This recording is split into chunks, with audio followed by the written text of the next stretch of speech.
तो चलिए आज हम क्लास तीसरा शुरू करते हैं। ठीक है, क्लास तीसरा हम पढ़ने वाले हैं। तो आज हम पढ़ेंगे फसल चक्र। अध्याय 13 हमारे चल रहा है, तो उसी अध्याय 13 के अंतर्गत हम आज का क्लास चौथा लेने वाले हैं।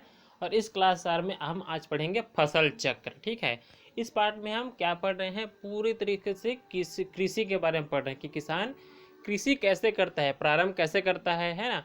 और कृषि करने से लेकर प्रारंभ करता है तो वह प्रारंभ से लेकर अंत तक किस किस तरह से उपयोग करता है, क्या क्या चीज़ का, किस समय में क्या चीज़ डालते हैं खेतों में, इन सब का हम क्या कर रहे हैं, पूरा समझ रहे हैं इस पार्ट में। तो चलिए हम आज का और क्लास आगे बढ़ाते हैं। अब हम पढ़ने वाले हैं फसल चक्र। ठीक है, फसल चक्र पढ़ने वाले हैं। अब देखिए, फसल चक्र नाम से स्पष्ट हो रहा है क्या हो सकता है, मतलब फसलों का एक चक्र। अब चक्र कैसे गोल घूमता है तो वह जगह वहीं पे और वापस आते जाता है, तो वैसे ही फसल भी, एक फसल का भी एक चक्र होता है, इसलिए इसको क्या क्या कहा जाता है, फसल चक्र कहा जाता है। देखते हैं आइए पुस्तक में। एक ही फसल को बार बार बोने से भूमि की उपजाऊ शक्ति कम हो जाती है ना। अगर हम एक ही फसल को किसी भी भूमि पर, किसी भी खेत में बार बार बोते रहेंगे तो क्या हो जाएगा, उस भूमि की उपजाऊ शक्ति कम हो जाएगी, है ना। भूमि की उपजाऊपन को बनाए रखने के लिए, इसलिए जो भूमि होती है, खेत होती है, उसके उपजाऊपन को बनाए रखने के लिए फसलों को अदल बदल कर बोया जाता है। मतलब फसलों को क्या करते हैं जी, अलग अलग करके बोते हैं, कभी अलग फसल और कभी किसी मौसम में अलग अलग फसल। तो देखिए, अब हम बरसात के मौसम में क्या बोते हैं, हम हमारे छत्तीसगढ़ में धान, धान के बाद गेहूँ, है ना। और मतलब अलग अलग फसल को बार बार बोते हैं, धान हो गया, गेहूँ हो गया, चना हो गया, लाखड़ी हो गया, सरसों, है ना, रहर, इन सब का अलग अलग फसल होता है और अलग अलग मौसम में होता है, इसलिए इनको अलग अलग समय में अलग अलग करके बोया जाता है। ठीक है, तो ऐसा क्यों करते हैं, ताकि मिट्टी की उपजाऊ शक्ति बने रहे। इसलिए प्रायः अनाज की फसलों के बाद दलहन की फसलें बोई जाती है, जिससे मिट्टी में नाइट्रोजन तत्व की उपलब्धता बनी रहती है। देखिए, धान को क्या ज़रूरत होती है, नाइट्रोजन की ज़रूरत होती है बढ़ने के लिए। तो धान की खेती के बाद क्या करते हैं, दलहन फसलों की खेती करते हैं ना। तो दलहन दलहन फसलें क्या करते हैं, दलहन फसलें करती क्या है, वायुमंडल के नाइट्रोजन को अपने तरफ खींचती है और उस भूमि में फैला कर रखती है। फिर जब हम 3 महीने बाद या 4 महीने बाद फिर धान की बुआई करते हैं बरसात में, तो उसी नाइट्रोजन का उपयोग कौन सी फसल कर लेता है, धान कर लेता है। तो इस तरह से क्या हो जाता है, धान के बाद दलहन और दलहन के बाद फिर धान की फसलें हम लगातार बोते हैं, मतलब एक के बाद एक क्या करते हैं, फसल को फिर से बोते हैं साल में, है ना। तो यही क्या है, एक चक्र की भांति चलता है। दाल आ गया, फिर उसके बाद दलहन फसलें आ गया, फिर दलहन फसलों के बाद धान की फसलें आ गई, फिर धान की फसलों के बाद फिर दलहन, फिर दलहन के बाद फिर धान की फसलें। तो इस तरह से क्या बन जाता है, चक्र बन जाता है। तो इसी को कहते हैं फसल चक्र, है ना। फसलों को अदल बदल कर बोना ही क्या कहलाता है, आपका फसल चक्र कहलाता है। अंतर्वर्तीय फसलें, एक ही समय में एक ही स्थान पर एक से अधिक फसलों का बोना मिश्रित फसल कहलाते हैं। अब देखिए, मिश्रित फसल मतलब फसलों का मिश्र हो जाना, है ना, मिल जाना, क्या कहलाएगा आपका, मिश्रित फसल। जैसे जैसे कि किसी खेत में हम क्या करेंगे, चने के साथ साथ लाखड़ी की फसल हो गया, है ना, और उसके साथ साथ सरसों या गेहूँ, इन सब का क्या कर देते हैं, एक साथ बुआई कर देते हैं, तो इसको कहते हैं मिश्र फसल। ठीक है, जब विभिन्न फसलों को अलग अलग कतारों में एक के बाद एक बोते जाएं तो इसे अंतर्वर्तीय फसलें कहते हैं। उदाहरण के लिए गेहूँ, चना, सरसों। गेहूँ, चना, सरसों ऐसे फसल है जिनको एक ही खेत में अलग अलग जगह पर बोते हैं ना, मतलब कुछ दूर तक गेहूँ, कुछ दूर तक सरसों और कुछ दूर तक चना को बो सकते हैं, ऐसा किया जाता है ना। तो ये आपका मिश्रित फसल कहलाएगा या अंतर्वर्तीय फसल कहलाएगा।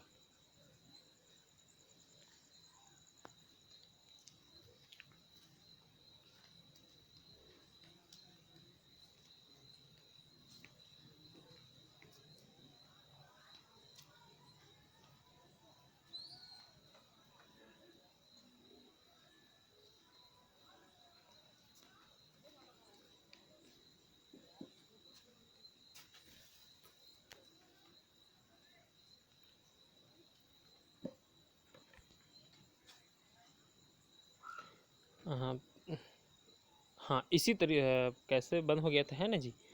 तो इसी तरह से आपका मूंगफली और सूरजमुखी, है ना, मूंगफली और सूरजमुखी को भी एक साथ बो सकते हैं एक ही खेत में। मतलब कुछ दूर तक हम क्या कर देंगे, सूरजमुखी और कुछ दूर तक मूंगफली को बो सकते हैं। जैसे कि ये आपका क्या है, खेत। ठीक है, तो इसमें आपका इसमें मूंगफली हो गया और इसमें सूरजमुखी। तो ये क्या हो गया, अंतर्वर्तीय फसलें कहलाएगी। उसी तरीके से और क्या कर सकते हैं, इसको हम 3 भागों में बांट सकते हैं, है ना, 1 2 और ये 3। तो इसमें गेहूँ, इसमें चना और इसमें सरसों, इस तरह से हम गेहूँ चना सरसों को भी एक ही खेत में थोड़ी थोड़ी दूर में करके बो सकते हैं। तो इस तरह से अंतर्वर्तीय फसलों को भी हम बो सकते हैं खेतों में एक साथ, ठीक है। अब शुरू करते हैं सिंचाई, ठीक है। ये तो हो गया फसलों को बोना, है ना, और खाद देना, ये सब। तो अब सबसे ज़्यादा ज़रूरी क्या है, पानी, है ना। खेतों को, फसलों को और क्या ज़रूरत होती है सबसे ज़्यादा, तो पानी की ज़रूरत होती है। तो पानी यानी कि सिंचाई करना, खेतों में पानी डालना क्या कहलाता है आपका, सिंचाई कहलाता है। तो चलिए देखते हैं सिंचाई आपका क्या है ना। चलिए पुस्तक पढ़ते हैं। फसलों के लिए निश्चित अंतराल के बाद जल आपूर्ति की आवश्यकता होती है ना।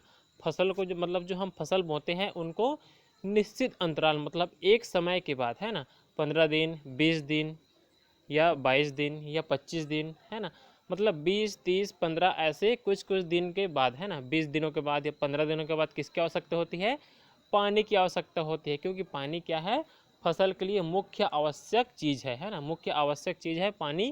क्योंकि पानी के बिना खाद, उर्वरक, ये सब क्या है, कार्य नहीं करता। ये सब पानी में घुलते हैं, तभी तो पानी के साथ घुलकर कहाँ तक पहुँचते हैं, पौधों की जड़ों तक पहुँचते हैं। तो इन खाद, उर्वरक, इन सब का उपयोग तभी करना है जब हम खेतों में हमारा पानी हो, है ना। क्योंकि पानी इनको पहुँचाने का काम करता है घोल कर।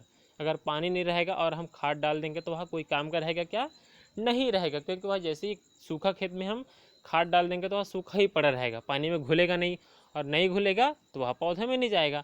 तो पानी सबसे ज़्यादा ज़रूरी है हर फसल के लिए, ठीक है। फसलों के लिए निश्चित अंतराल के बाद जल आपूर्ति की आवश्यकता होती है। पौधों के कृत्रिम रूप से पानी की आपूर्ति करने की विधि को सिंचाई कहते हैं। मतलब जब मनुष्य खुद पौधों को पानी देता है ना, तो उसको कहते हैं सिंचाई, है ना। कभी कभी ऐसा आ जाता है कि अकाल पड़ जाता है या सूखा पड़ जाता है, तो मनुष्य क्या करते हैं जी, किसान कहीं से बाहर से, नहर से, नदी से, उसके लिए खेतों में पानी लाने के लिए क्या करता है, व्यवस्था करता है। तो इसी को कहते हैं सिंचाई। मतलब जब मनुष्य खेतों में स्वयं से पानी डालता है तो इसको कहा जाता है सिंचाई। सिंचाई से प्राप्त जल द्वारा पौधे खनिज लवणों का अवशोषण, प्रकाश संश्लेषण तथा अन्य जैविक क्रियाएं संपन्न करते हैं। और सिंचाई से जो पानी प्राप्त होता है ना, उसी से क्या करते हैं पौधे, लवण हो गया, खनिज हो गया, प्रकाश संश्लेषण और अन्य अनेक प्रकार की क्रियाएं भी करते हैं। यदि पानी नहीं मिलेगा तो वो कोई भी क्रियाकलाप नहीं करेगा और फसल भी नष्ट हो सकता है। तो इसलिए सिंचाई करना भी आवश्यक होता है यदि जल की कमी हो तो, ठीक है। तो ये तो अब हम जान गए कि सिंचाई, है ना।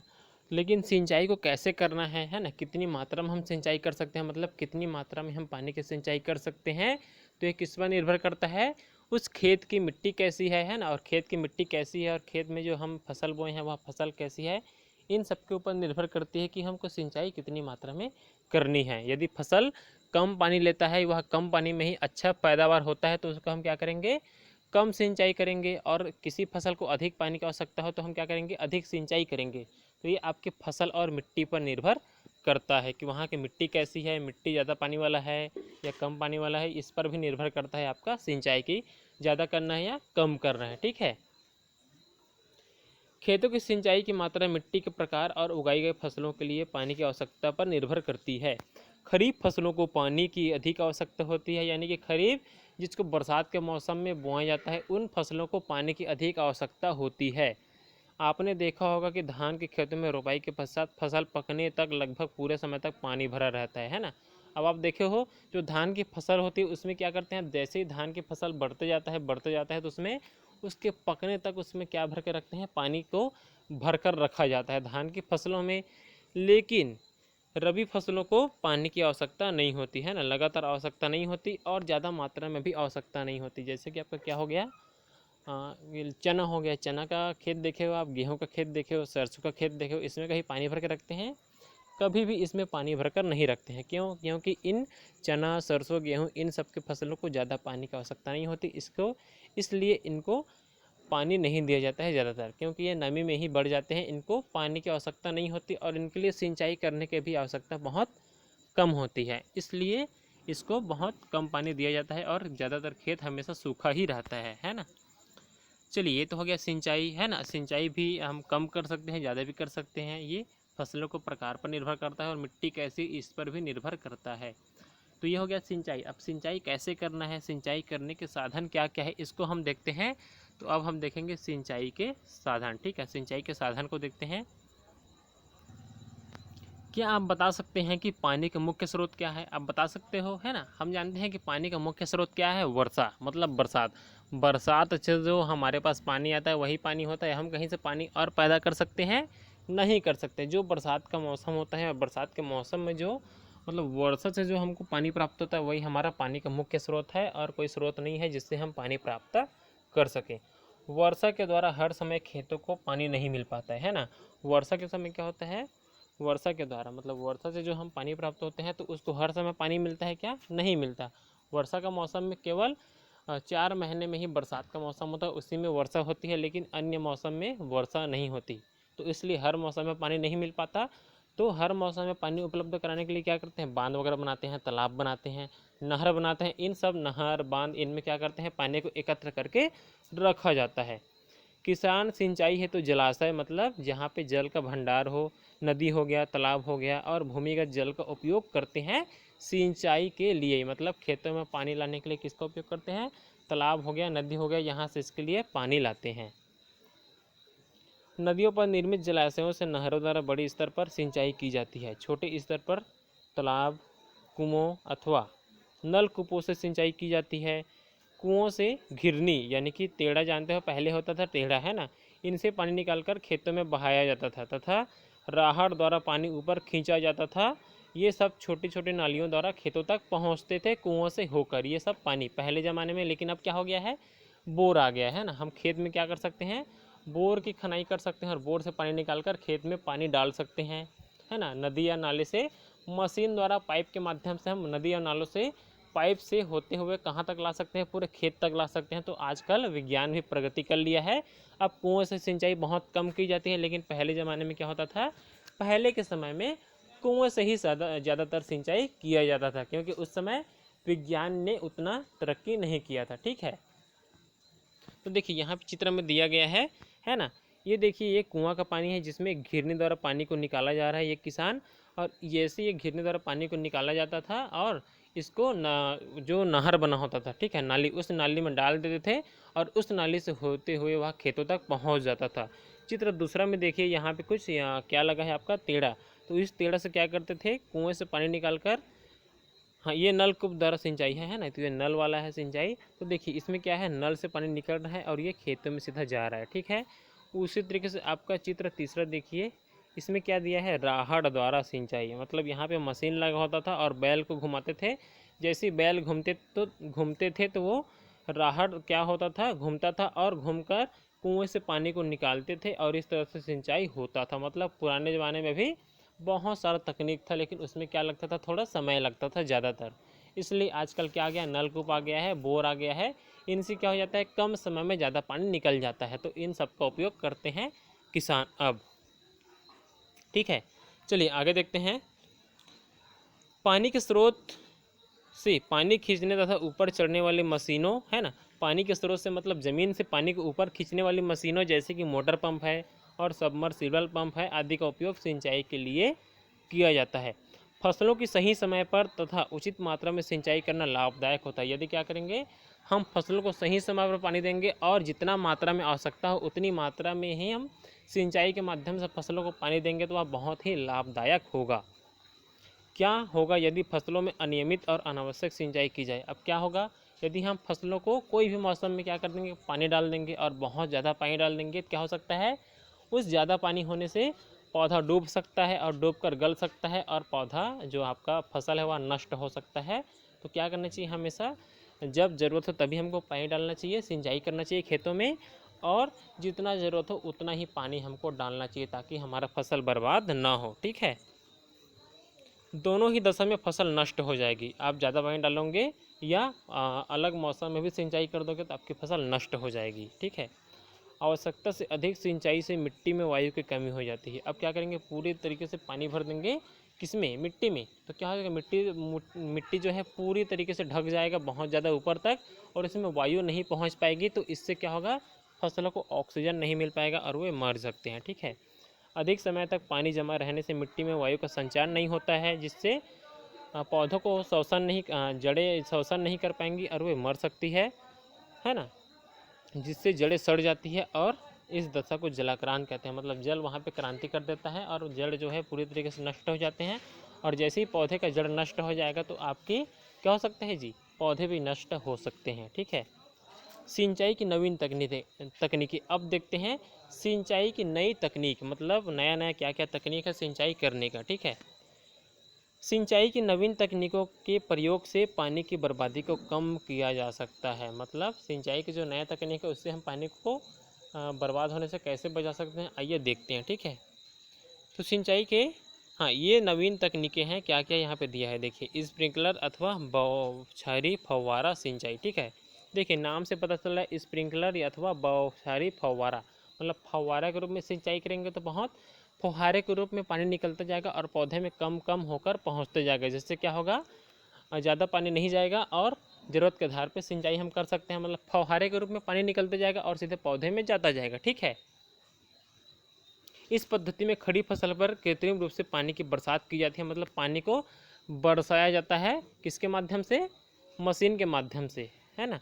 अधिक दबाव पर पाइपों में पानी प्रवाहित करते हैं जो एक धुरी पर घूम सकने वाले बहुत छिद्रों टोंटी से फव्वारे के रूप में बाहर निकलता है। ऊंची नीची जमीन और जहाँ सिंचाई की अन्य विधियों का प्रयोग नहीं किया जा सकता वहाँ सिंचाई के लिए यह विधि उपयुक्त होती है। जैसे कि देखिए यहाँ पे चित्र के माध्यम से दिया जा रहा है। ठीक है।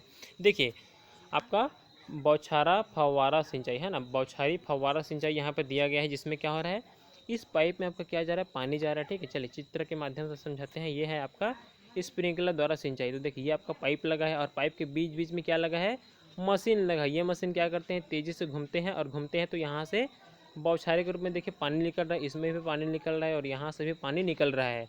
तो क्या किस रूप में निकल रहा है, फव्वारा के रूप में निकल रहा है। तो इस तरह से कम कम मात्रा में क्या होता है, ज़रूरत के आधार पे फसलों को पानी मिलते जाता है और इससे पानी की बचत भी होती है।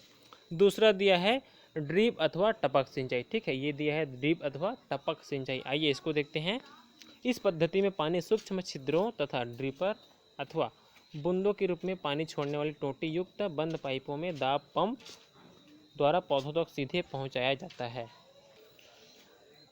अब देखिए यहाँ पे दिया है इस पद्धति से उर्वरकों और विभिन्न रासायनिक पदार्थों की उचित मात्रा भी पौधे तक सीधी पहुँचाई जा सकती है। ड्रिप सिंचाई विधि का उपयोग किस प्रकार की फसल के लिए किया जाता है, तो देखिए यहाँ पे क्या दिया गया है चित्र में। देखिए ये आपका ड्रिप अथवा टपक सिंचाई, मतलब एक टपक के रूप में पानी जाता है बूंद बूंद के रूप में। जैसे कि यहाँ पे देखिए ये आपका ड्रिपर मतलब पाइप लगा है और इस पाइप में बीच बीच में देखिए यहाँ पे हर पौधे के पास क्या लगा है, आपका ड्रिपर लगा है, मतलब एक मशीन लगा है। उस मशीन से एक एक बूंद के रूप में वहाँ पे देखिए यहाँ पे चित्र में दिया गया है, यहाँ से है ना एक एक बूंद के रूप में पानी गिरता रहता है और सीधे फसलों में ही जाता है। इससे भी पानी की बर्बादी को कम कर सकते हैं, है ना।